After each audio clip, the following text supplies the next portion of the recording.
Okay, hopefully that works a little better this time. I'm going to wait until a couple of you join in.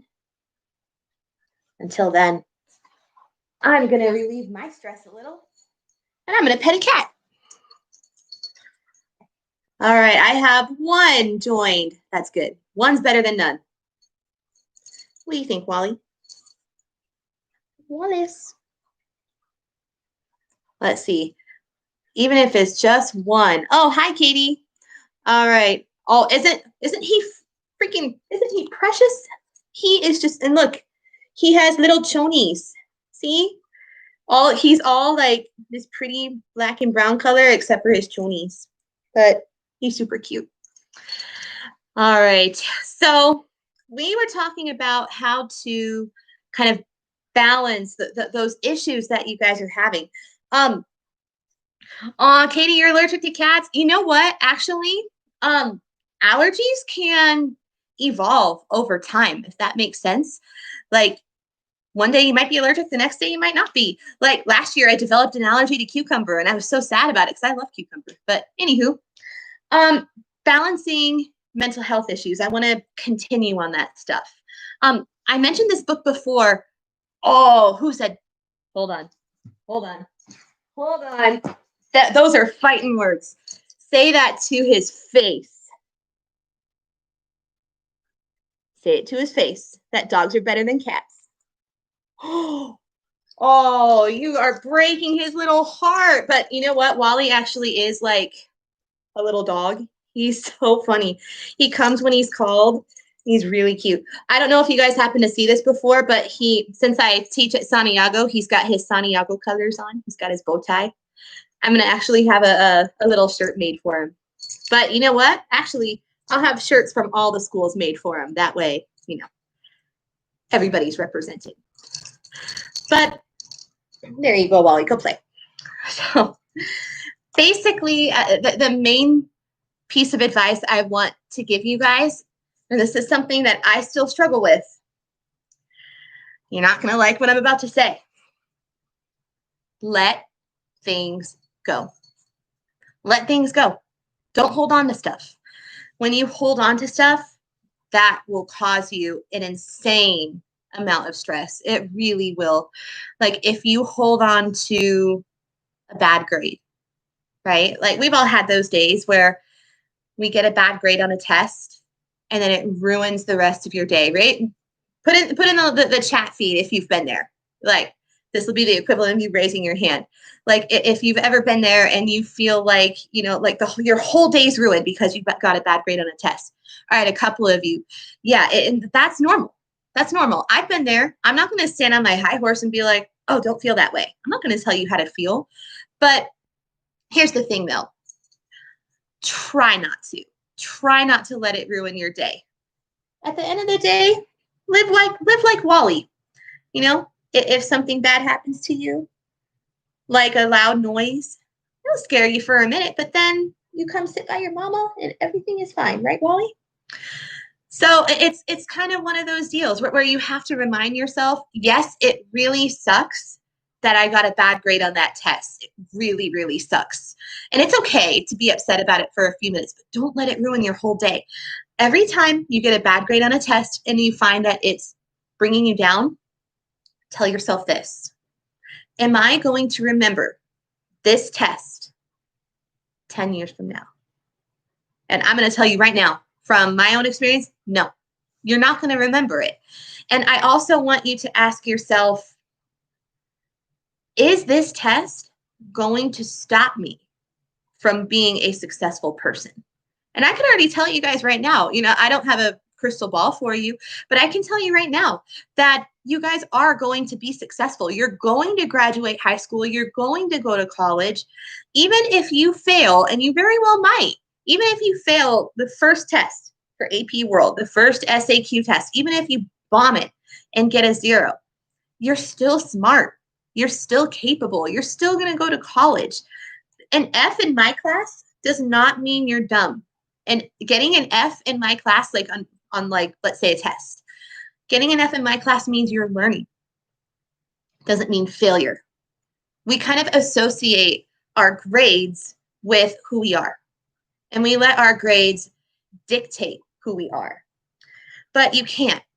You can't let, like, you could have straight A's and you could have the best grades in the world, but that doesn't necessarily make you any better than the person sitting next to you who doesn't have straight A's. And then vice versa. You might not have the best grades in the world, but that doesn't make you any worse than somebody, the person sitting next to you who has a 5.0 for the semester, right? Stop judging yourself on the basis of your grades, because when you do that, it's kind of like you're demeaning yourself. And that's a way of using yourself as a punching bag. Guys, we are all so self-critical. Like, I don't know about you guys. I'm really critical of myself. I am my own worst critic. The person who is often the meanest to you is you. Don't be mean to yourself. You have to be kind to yourself. There's plenty of people in this world who will jump on the opportunity to be mean to you. I know some people like that. They're actually pretty good friends, though. They're funny. They're real with me, but sometimes I'm like, you're so mean. But you guys get what I'm saying. Don't be mean to yourself. Be kind to yourself. Uplift yourself. Encourage yourself. You are your own champion. And it's great to have other champions in our lives, like our parents and everything, but you have to be your own best cheerleader. You have to. When you are tired and you feel like you can't go on anymore, you have to push yourself. Dianara, you said that you have so much schoolwork, you feel like you don't get a break. So, Dianara, I want you to try that technique. I don't know if you were on with us before, but I want you to try the technique of using like a timetable sheet to bracket out your day. I'm going to post it to Google Classroom later so that you can like copy it down on your own paper, but basically bracket off each part of your day to figure out what you need to do and how you can best manage your time. And I know that sounds extreme. It sounds like a lot, but it's something that you can give it a try, especially if you feel like you're like overwhelmed and you can't finish all your work. It has nothing to do with your abilities. It has nothing to do with your intellect. It has everything to do with time management. All right. I need y'all to be as real as possible with me in this live chat here in a sec, okay? I want you to type yes if you procrastinate.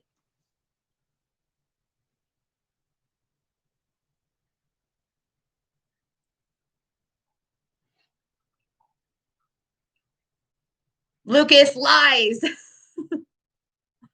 Although if you don't, that's actually really impressive. All right, Alex, thank you for saying absolutely. Who doesn't? That's a very good point. You know what? Again, I don't want to get on my high horse and sound like a hypocrite here. When I was in my college years, I would procrastinate all the time. And I would often wait until the last minute to write a paper. Guys, if you gave me a paper topic right now, please don't. Actually, no, feel free to punish me. No, if you gave me a paper topic right now and said it's due tomorrow, I could bust out 5 pages here in the next 2 hours. And all of you are able to do that. And it's something that we've become very accustomed to over the course of our education. Now, again, I don't want to like sound like a hypocrite here because I do the same thing. I used to do it. And I try really hard not to procrastinate now, because if you guys are anything like me, you actually do your 100% best work under pressure. Where if you have that thought in your mind where you're like, okay, I have to have it done here in 3 hours and it has to be good because my grade depends on it. It's like that you kind of thrive on that pressure in like a sick kind of twisted way. Like, I get it. I do. I empathize with you.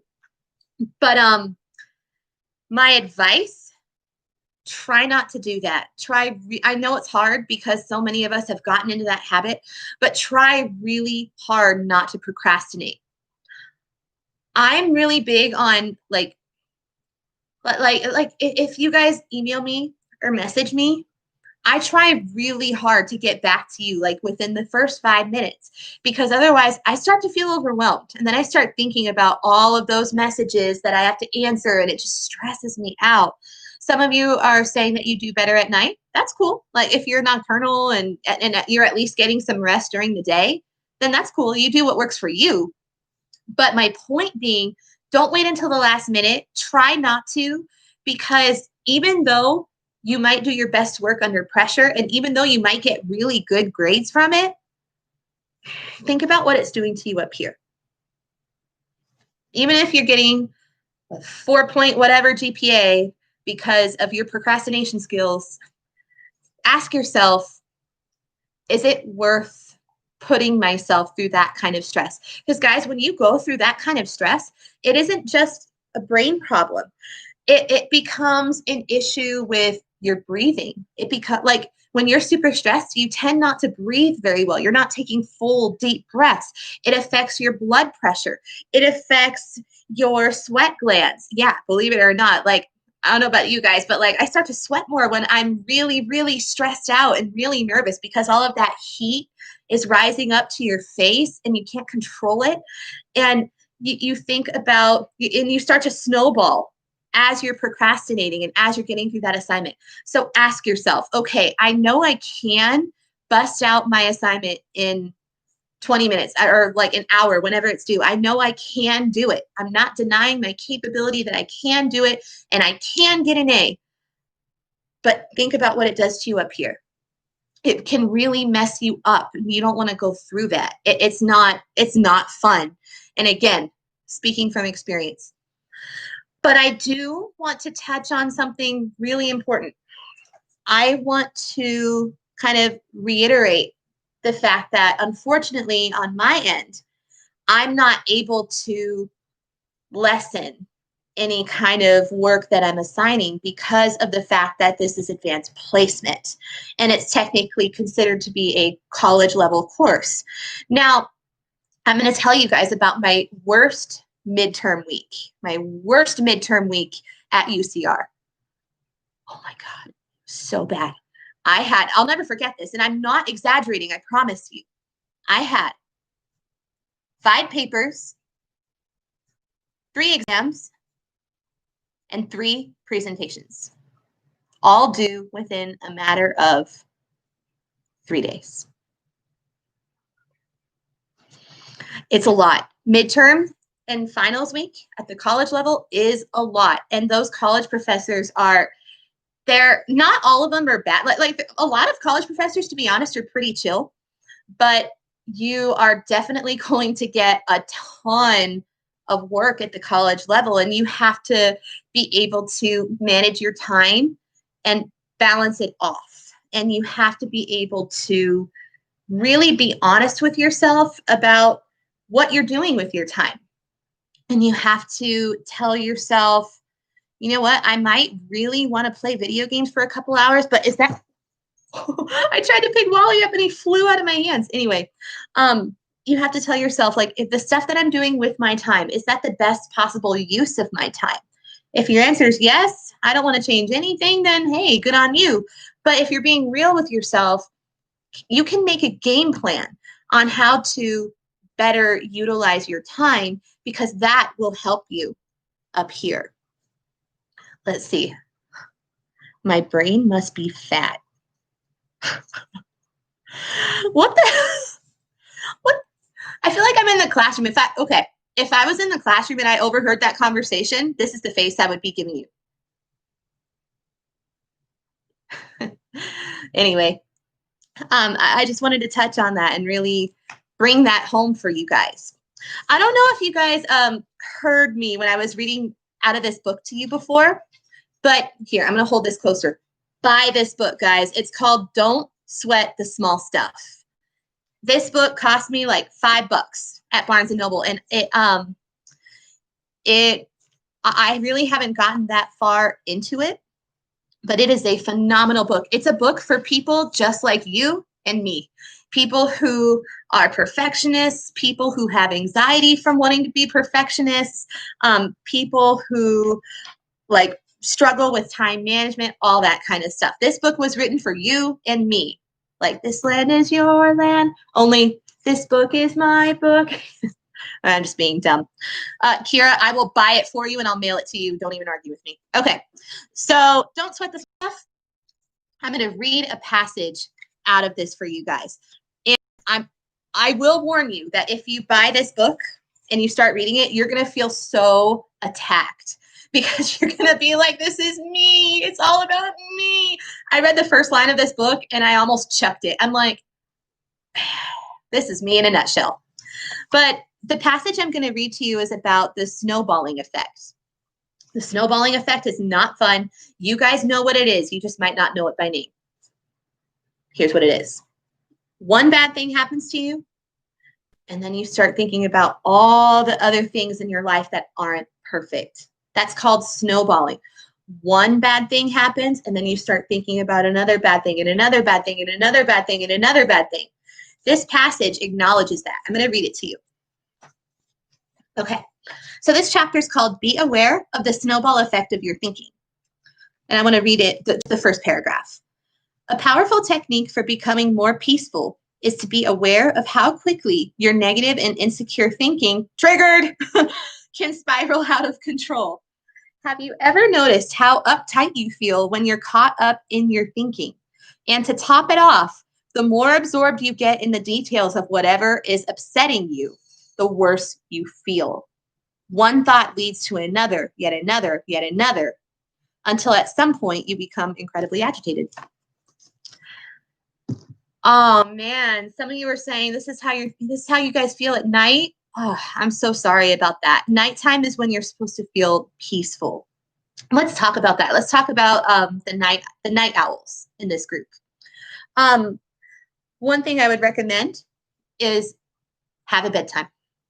Have a time that you're gonna go to bed, like your absolute kind of like your latest. Like I cannot go to bed later than this particular hour. And what you need to do is an hour before your bedtime, put these away. Put your electronics away. Put anything that has a screen away. Like as it is, guys, we are spending a majority of our days looking at these screens. And that causes issues like with your health, it causes headaches, whatever. But it can also cause really bad anxiety. Like sometimes I'll look at, my friends' Facebooks at night. And I know I'm old, but, like I'll be on Facebook or Instagram or Snapchat, whatever. And I'll see my friends' stories and my friends that have kids or that are already married. I'm getting married, but like, you guys get me. Like, it's really easy to compare yourself to other people. And that's one of the symptoms of social media is you look at other people's posts and you're like, man, why can't I be that pretty? Or why can't I be that put together? Why can't my life be perfect like that?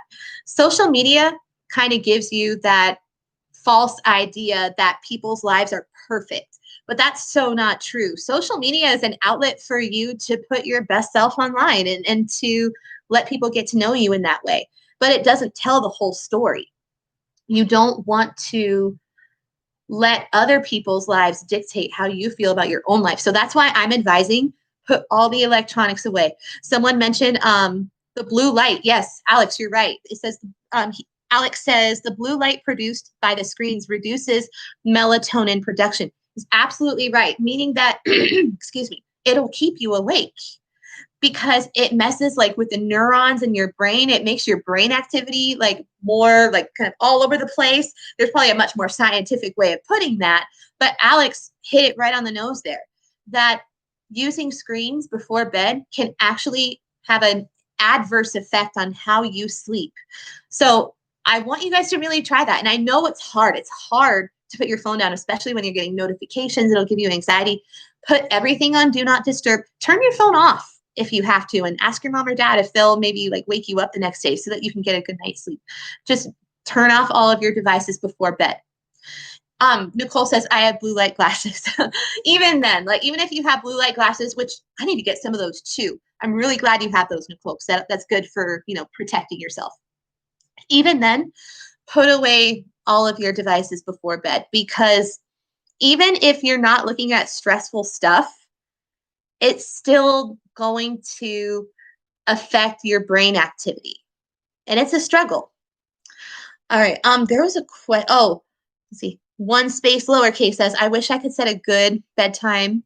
Schoolwork keeps me up until like 9. So I want to talk about the pros and cons of that. And I don't think you guys should be doing work all night. If you're doing work all night, that's a problem. And you definitely need to space out and bracket out your time. But I think 9 or 10 is a good stopping point. And then, you figure it out from there.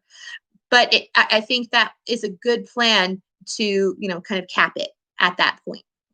But the one advantage here that you guys have, you guys are lucky in the sense that you're going to be very well prepared for the college level. I think I told you guys that my junior year, I took 6 AP classes. Don't do that. Do not take 6 AP classes. Guys, I don't think I got hardly any sleep that year. It was insane. But, that was my choice to take 6 AP. So that was my own fault, right? But when I got to the college level, I walked around campus and I saw so many people who seemed super, super stressed. Like not even just walking around, but like in my classes. Like I remember my English lit class that I had to take my freshman year of college. I remember we got our first paper assignment and it was like analyze the rhetorical devices used by, who was it? Oh, by Mary Shelley, because we were reading Frankenstein. This professor was so cool. All we read was horror novels, and it was great. But anywho, we got the assignment, and I was chilling. I was like, oh, okay, cool. Due 2 weeks from now, I got this. I heard like other people around me like saying, oh my God, I'm so stressed. How am I going to do this? I don't know how to do this. I'm blah, blah, blah. And I was like, what? Why are they so stressed out? I don't understand. And it finally dawned on me long after I got my bachelor's degree and right around actually when I started getting my master's. The reason why college was kind of a breeze for me, it was a lot of work, don't get me wrong, but I was able to do it. It was kind of a breeze because of the fact that I had taken AP classes. I was pre-trained on how to structure an essay, how to write a thesis statement, how to use transitional phrases, how to analyze documents in an efficient, streamlined way so as to support an argument. All of these skills, I was already an expert. I was an expert before I even started my college years. And I owe that to all of my AP teachers in high school. So think about that. Yes, I know that you guys are stressed now and it's a lot of work now, but think about how much easier your life is going to be at the college level because you're going to have those skills. Believe me, you don't want to be in that group of people who want to do well, but is so panicked and doesn't know what's going on because they don't know how to write well. I knew a lot of people like that, like in my college years. And I would offer up my help, not because I was trying to be patronizing, like, oh, you're dumb, you need help. It was nothing like that. I just genuinely wanted to offer my help and support to them. And I want to do the same for you guys. And don't worry, I'm going to teach you guys how to do all of that stuff. By the time you guys leave my class, I guarantee you're going to be an expert essay writer. Guys, I'm not trying to toot my own horn. I promise. I'm really not. I just want to legitimize myself to you, and I want you to put your trust in me. So I'm telling you this for that reason. I never, in my entire life, high school, all the way through my master's, I never got less than an A on a paper. Not once. And that's because I paid attention to my writing lessons, and I was taught extremely well. I was lucky to have really good teachers that taught me how to write well all throughout school. So I want to be that person for you guys. So I think that learning to write well might alleviate some of that stress. Lucas, I promise you I'm not lucky. I'm a hard worker. I'm a really, really, really hard worker. Lucas, I am not the smartest person in the world. I'm far from the smartest person in the world. But I work really, really hard and I set goals for myself and I do my best to accomplish those goals. So Lucas, I just wanted to touch on that. Nicole says, so would you say that high school is harder than college? I think in some ways, yeah, I think so. Because I think a lot of high school teachers, I'm not speaking for any of your teachers, by the way, this is just kind of a blanket statement.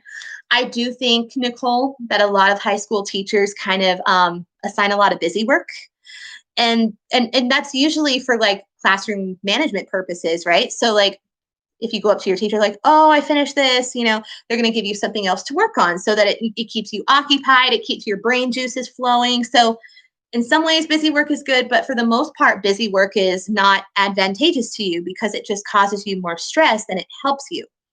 But I promise you guys, I do not give busy work, not one bit. Every single thing that I assign you, I think I've said this before, is a rung on the ladder to a 5.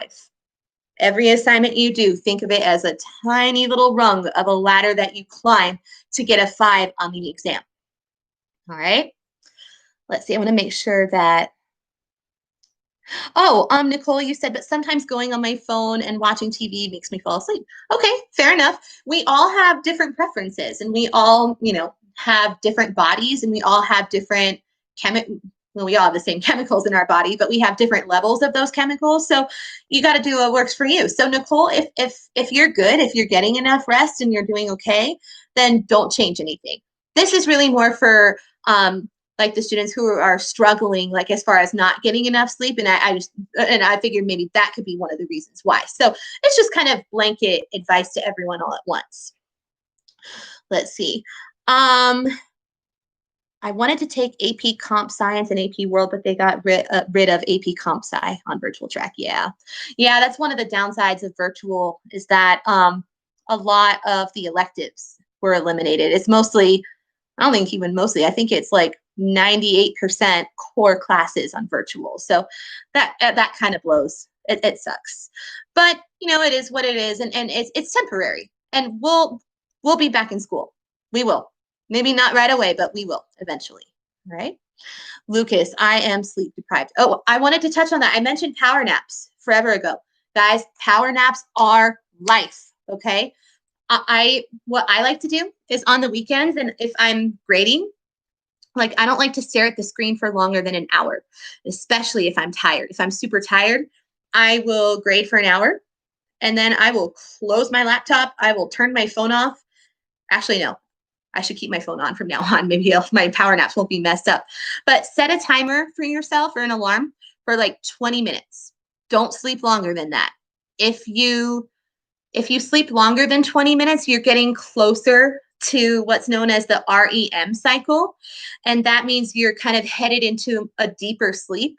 Whereas if you keep your power nap under 20 minutes, you'll wake up, and believe it or not, you actually will feel pretty refreshed. So power naps are really, really good for you. So Lucas, if you're finding that you're super tired and you just can't handle and you can't, do your thing and you can't feel successful, try those power naps. I think they'll really work for you. I just asked my parents to wake me up. There you go. So that works too. Oh, I didn't know Zero. Hi, Wally. Hi, buddy. Sorry, when a cat asks to bump your nose, you just have to bump your cat's nose. You have to bump your noses together. You can't deny him.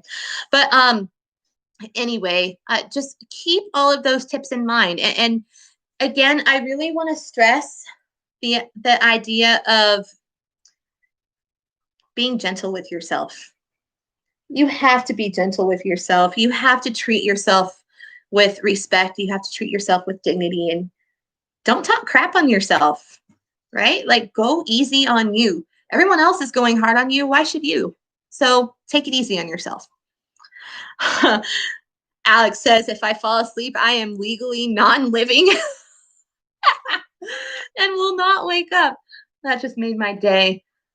Well, wait, are you? No, you're technically still living if you're asleep, as long as you have brain activity, But anywho, I really I kind of want this to be kind of an open forum. If any of you have questions for me or want advice like on any particular subtopic of mental health, throw them in the chat and I can go over them with you. We all brain dead. Me too. No, guys, I do want to also add that this is a really stressful time. Like these are not normal times. The stress you're feeling, it's not just from school. You're feeling stress from your parents, probably, because your parents are probably stressed. So it's something called emotional contagion. When you are in the same room as someone, you tend to feed off those people's emotions. So if your parents are really, really stressed out, then that likely could cause you to stress. And it's just a natural thing. No one's guilty of anything. It's no one's fault. It's just a reality that emotions are contagious. You are probably feeling stress from not seeing your friends. Let's be real, guys. Being social and being with people, that's all part of being a human being. And it's it's like we're all separated from each other. I don't know if you guys have heard of a movie called Castaway. It has Tom Hanks, and it's a great, great movie. And it's all about social isolation and what social isolation really does to us. Katie says, you don't have to personally attack us. No, I promise. I'm not trying to attack you guys. I want to help. I really do. And I'll be honest, this whole live session is helping me too. Oh, you guys have actually seen that movie? It's so old, but it's so good. Wilson. Wilson. All right. Any of you who haven't seen the movie, watch it, and then you'll understand the Wilson reference. But let's see. Oh, Nicole, I don't know if I told you guys this story already. The chili story. Did I tell you guys that?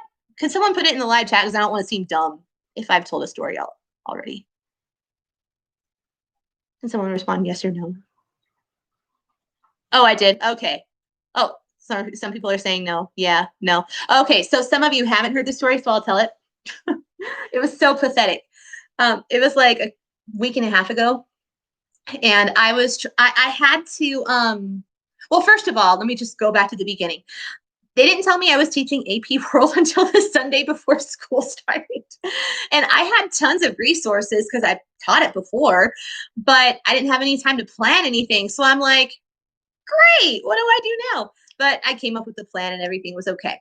But with that said, um, that first week and a half, I was working really hard on trying to get Edgenuity set up for you guys because I didn't want you starting it until it was like set up, ready to go, no glitches, that kind of thing.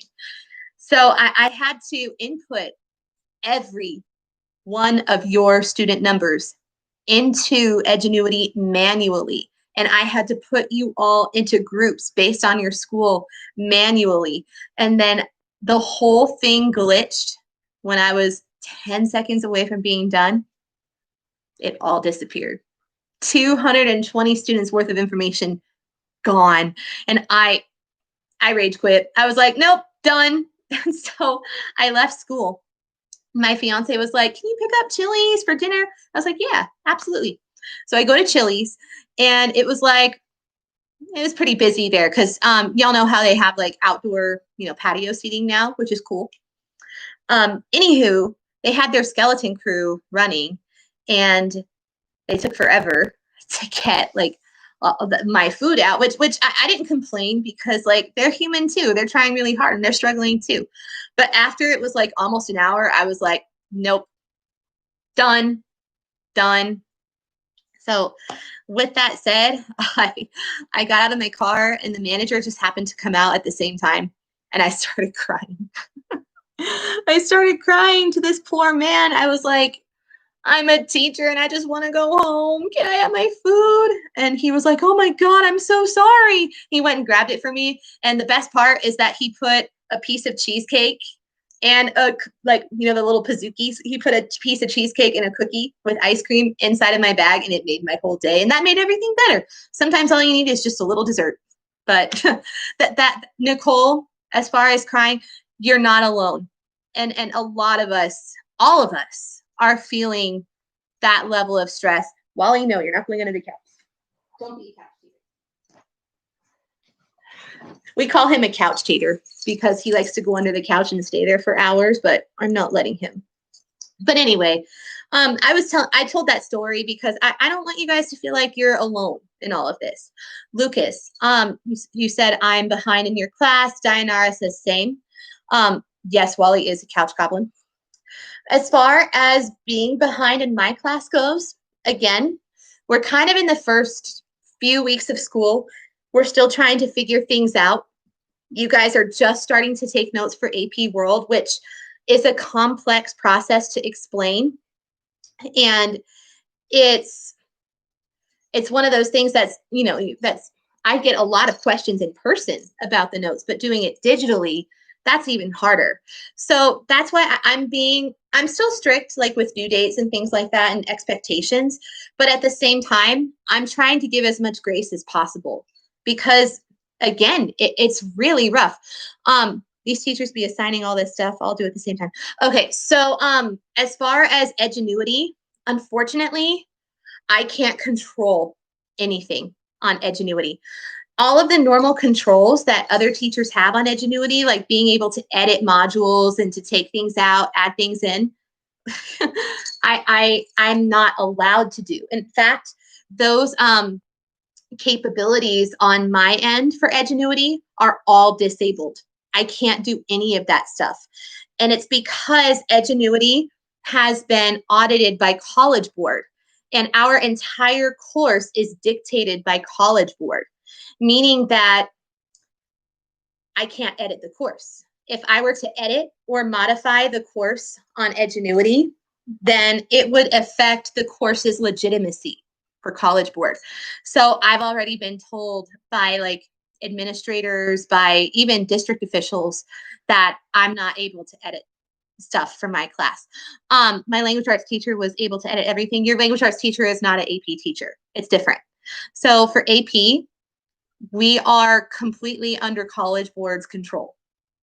I can't control anything in that course. If I even deleted one thing, it could put us all in a bad spot. So unfortunately, that's just something I have no control over on my end. So with that said, though, I really want you guys to keep in mind that yes, Edgenuity is worth 50% of your grade, but I don't want you to feel like you have to spend hours and hours and hours and hours getting everything perfect on Edgenuity. I'm really using Edgenuity more as like, it's kind of like your digital textbook, so to speak. It gives you content, it gives you practice and all that kind of stuff. But really, as long as you get it done and as long as you try the best you can on Edgenuity, we're good to go. The stuff that I'm really going to grade super hard is the stuff I assign. So like SAQ tests, I will assign those. Those will be on Google Classroom. LEQ tests, DBQ tests, same thing. That is the stuff that I will grade really roughly. I'm not saying Edgenuity is not important. I think it gives a good background of all the content that you guys will need. But as far as me grading Edgenuity hardcore, I won't be grading it super hardcore. I do, though, I want you guys to try your best on it, but I'm not going to put so much pressure on you guys to be perfect on Edgenuity. Edgenuity is your online practice book. Really, that's all it is. Oh, Edgenuity is too much work at once. I barely learn anything. It's too fast-paced. It really is fast-paced, but the thing is, in the classroom, it would be just as fast-paced. Here's what's frustrating for me, because I'm really glad that you guys are kind of like in this chat together and you're able to air out your frustrations to one another. That was the whole point of this session, and I'm really glad you guys are doing it. But I want to share one of my frustrations too. One of my frustrations is the virtual teaching schedule, that each day I technically have, like, according to the schedule, I only have 20 minutes per period. And in 20 minutes, there's not a whole lot that can be accomplished as far as academics in 20 minutes. I'm like, what the heck am I supposed to do to prep you guys for the test on my end? So a frustrating thing for me is that I don't have control over the instruction as far as Edgenuity goes. I don't have that control. That's why I'm posting the Thunderbolt videos, so that way I can have that sense of feeling like I am your teacher and not those Edgenuity instructors. No offense to them. They're all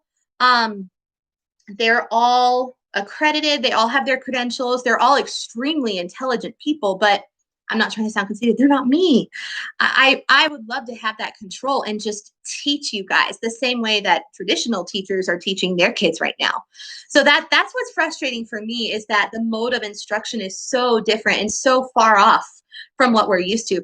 We're not used to learning digitally from digital people that we don't know, because the core of education is the value and importance of human connection. Forging relationships. That is the key ingredient to any successful education. And I feel like that ability for not just virtual kids, but also traditional kids, for everyone, that ability has been very much affected. That ability to like be able to forge those relationships, not just with your teachers, but with each other. Um, let's see, please let virtual have 3 classes a day. I agree. I think it should have been 3 classes a day and then do it block. So same as traditional, just all online all year. I totally agree. But unfortunately, guys, I know I'm a teacher and I know like I'm in charge of your grades and that kind of thing. But I'll be honest, guys, teachers have teachers don't have a lot of power. They really don't.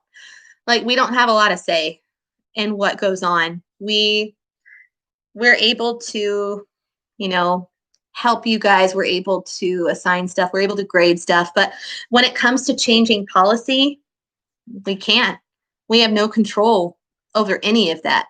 A lot of teachers, especially the virtual teachers, we've actually all not we. I don't want to include myself in that, but a lot of virtual teachers have aired their frustrations to the higher ups at the district office, but I don't think anything has been modified on that end. And I do also want to kind of share that virtual teachers are feeling, well, I was feeling really overwhelmed. Now I'm doing okay. I kind of have a system in place and I'm cool.